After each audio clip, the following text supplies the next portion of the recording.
صرف ایک سجدے کا وظیفہ، اس عمل کے بعد اللہ تعالیٰ عرش سے فرشتوں کو بھیج دیتا ہے جو آپ کی ہر قسم کی پریشانی اور مصیبت کو دور کر دیتے ہیں۔ انشاءاللہ اس سجدے میں بہت زیادہ برکت ہے اور بہت زیادہ فضیلت بھی۔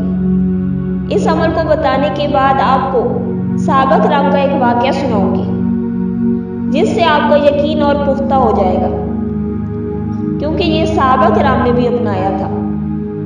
یہ اللہ تعالیٰ کو پکارا جاتا ہے، اللہ تعالیٰ عرش سے فرشتوں کو بھیج دیتا ہے آپ کی مدد کے لیے۔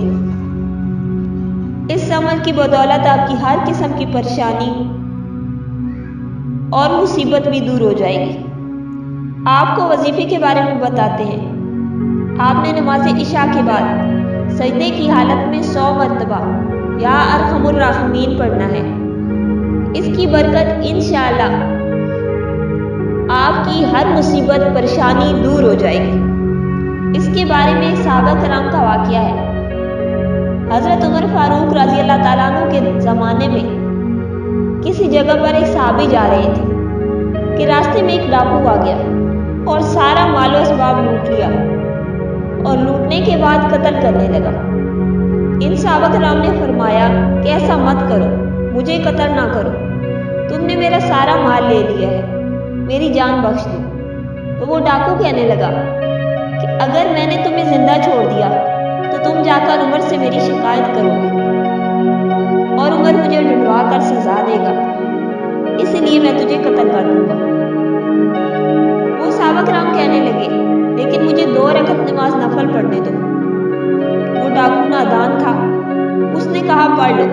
جب اس نے یہ کہا تو صحابی نے نماز پڑھنا شروع کر دی۔ جب نماز پڑھی اور دعا کرنے لگے کہ اے اللہ، میں اس مصیبت میں مبتلا ہو گیا ہوں، مجھے اس سے نجات دلا دے۔ یا ارحم الراحمین کہا تو وہ ڈاکو تلوار چلانے لگا تو اوپر سے آواز آئی عرش سے کہ مت قتل کرو۔ پھر ڈاکو نے تلوار اٹھائی، صحابی نے کہا یا ارحم الراحمین، تو پھر عرش سے آواز آئی اسے قتل مت کرو۔ جب تیسری دفعہ تلوار اٹھانے لگا تو ان صحابی نے فرمایا یا ارحم الراحمین، تو ایک گھوڑ سوار آیا اور اس ڈاکو کا سر گردن سے الگ کر دیا اور چلا گیا۔ جب دعا کر کے فارغ ہوئے تو صحابی نے اس گھوڑ سوار کو دیکھا تو اس نے کہا کہ میں 7ویں آسمان کا فرشتہ ہوں۔ جب تم نے پہلی مرتبہ کہا یا ارحم الراحمین تو اللہ تعالیٰ کا عرش جوش میں آ گیا اور اللہ نے فرمایا کون اس کی مدد کو جائے گا؟ میں 7ویں آسمان کا فرشتہ، میں نے ادھر سے آواز لگائی کہ اس کو قتل مت کرو۔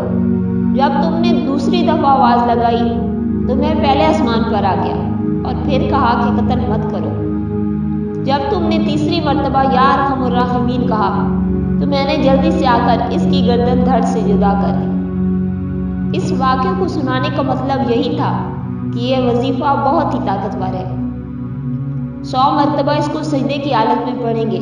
سجدہ تو ویسے ہی اللہ تعالیٰ کو بہت پسند ہے، اور سجدے کی حالت میں ارحم الراحمین 100 مرتبہ پڑھیں گے اور اس کے بعد دعا کریں گے تو انشاءاللہ آپ کی دعا ضرور قبول ہوگی۔